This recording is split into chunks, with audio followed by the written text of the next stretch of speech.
Assalamualaikum warahmatullahi wabarakatuh. Perkenalkan, nama saya Niarti dengan NIM F1G124014. Di sini saya akan menjelaskan tentang studi kasus basis data saya yang akan saya implementasikan langsung menjadi sebuah website. Nah, di sini basis data saya yaitu sebuah organisasi kelompok jurnalis siswa membutuhkan sistem basis data untuk memudahkan proses pencatatan dan validasi kehadiran rapat rutin mereka. Nah, setiap anggota jurnalis harus melakukan presensi melalui sistem, sementara data pribadi anggota disimpan dalam tabel khusus agar identitas dan kehadiran dapat terhubung secara jelas. Nah, sistem ini menyediakan fitur pencatatan kehadiran secara real-time sehingga setiap rapat dapat terdokumentasi dengan rapi dan akurat tanpa proses manual. Di sisi lain, terdapat admin yang terdiri dari sekretaris dan wakil sekretaris yang berperan untuk memeriksa, mengelola, dan memvalidasi data kehadiran tersebut. Nah, admin dapat melihat daftar hadir, membandingkan siapa saja yang hadir, izin atau tidak hadir, serta memastikan bahwa setiap presensi sah sebelum disimpan sebagai data final. Dengan adanya sistem berbasis data ini, proses pengelolaan kehadiran menjadi lebih efisien, terstruktur, dan dapat dipertanggungjawabkan. Nah, di sini saya mempunyai data inti yaitu data tabel anggota, di mana di sini terdapat ID anggota, nama anggota, nomor HP, jabatan, ID kelas, dan kode redaksi. Nah, kemudian di sini saya mempunyai use case di mana di sini terlihat alur proses bagaimana anggota dan admin dapat berinteraksi atau hal apa yang dapat mereka lakukan dalam website tersebut.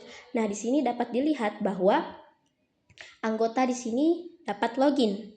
Kemudian setelah login mereka dapat pilih rapat, kemudian pilih status kehadiran dan simpan absensi. Kemudian selanjutnya admin. Di sini admin dapat menambahkan data rapat. Kemudian admin sebelum menambahkan data rapat, admin itu login terlebih dahulu. Setelah login, dia dapat menambahkan data rapat, melihat daftar absensi, melihat dan memvalidasi kehadiran dan update status kehadiran.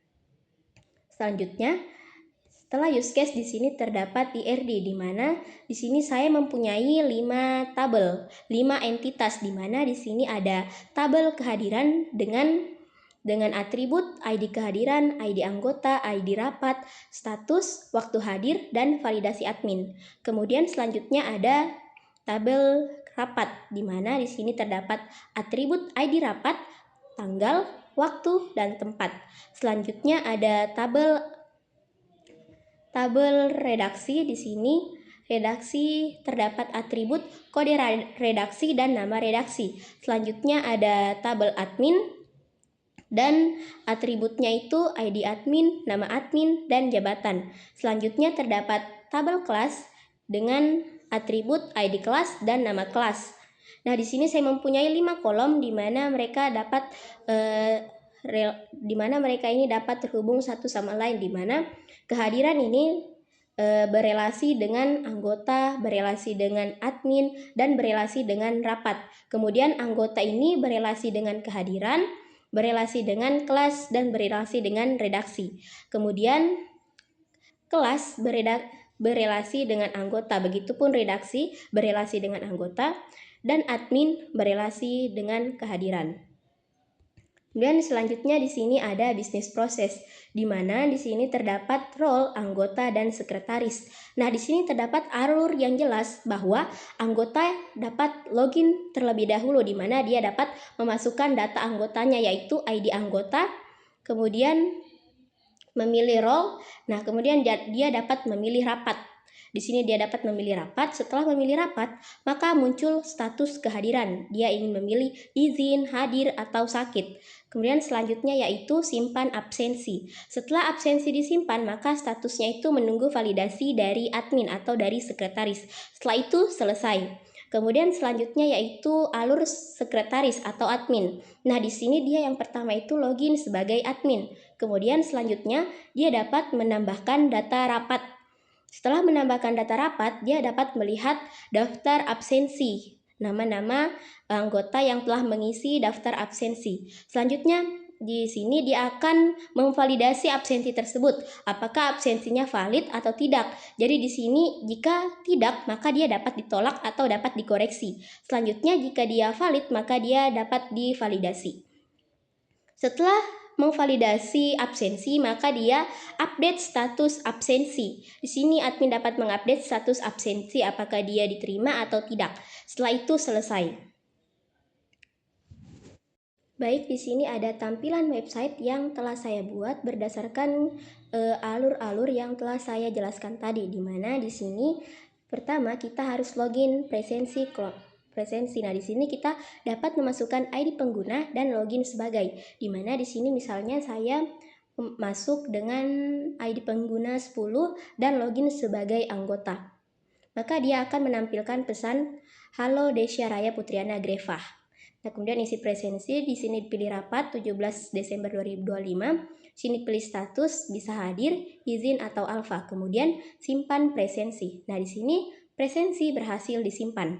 Setelah presensi berhasil disimpan, sini saya akan login kembali namun menjadi admin atau saya di sini sebagai admin. Nah, di sini terdapat dashboard admin, di mana dashboard admin ini terdapat kelas, redaksi, anggota, dan rapat. Pada halaman pertama di sini menampilkan verifikasi presensi, di mana ini telah muncul anggota-anggota yang telah mengabsen tadi, di mana ada Ainizani Mugiza Makmur, Al-Kabib Al-Farizi, Desyarana Putrina Greva. Nah, di sini terdapat tanggal dan waktu serta status. Nah, di sini saya bisa memvalidasi absen tersebut apakah valid atau tidak. Jadi ketika valid saya akan pilih valid, dan ketika tidak valid saya akan memilih tolak. Kemudian selanjutnya bagian halaman kelas. Nah, di sini terpampang jelas ID kelas dengan nama kelas. Di sini saya dapat menambahkan kelas, misalnya kelas lagi misalnya 12.7, apakah dia akan muncul? Nah, ternyata 12.7 juga muncul di bawah. Jadi di sini saya akan menghapusnya lagi. Kelas 12.7 berhasil dihapus. Kemudian selanjutnya saya akan beralih pada halaman redaksi.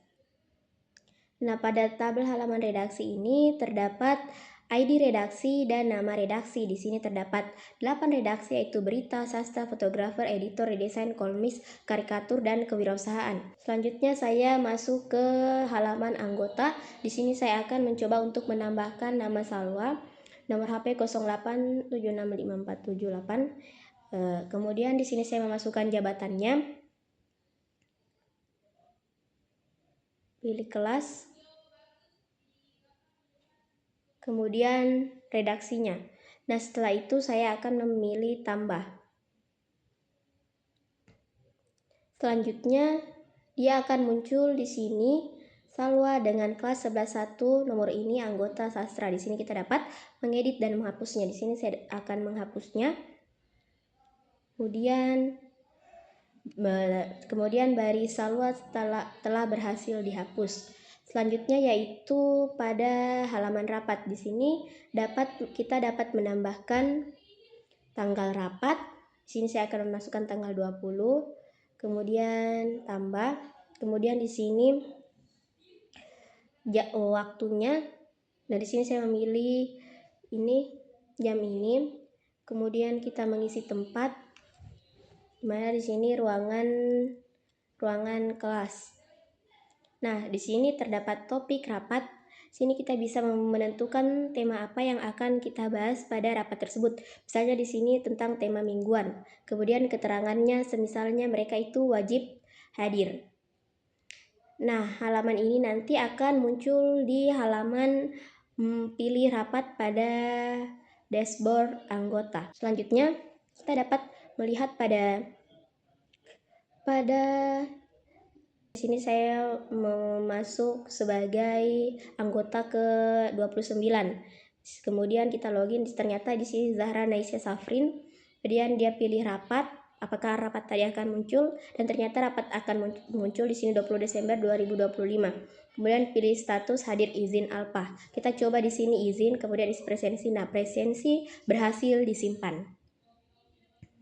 Nah, begitu implementasi singkat website yang sesuai dengan alur bisnis proses ataupun use case yang telah saya jelaskan tadi. Semoga website ini dapat menjawab pertanyaan-pertanyaan dan dapat membantu untuk mengatur dan mengelola kehadiran rapat pada sebuah organisasi jurnalis siswa. Nah, mungkin itu saja yang dapat saya jelaskan. Mohon maaf apabila ada kelebihan atau kekurangan. Wabillahi taufiq wal hidayah. Wassalamualaikum warahmatullahi wabarakatuh.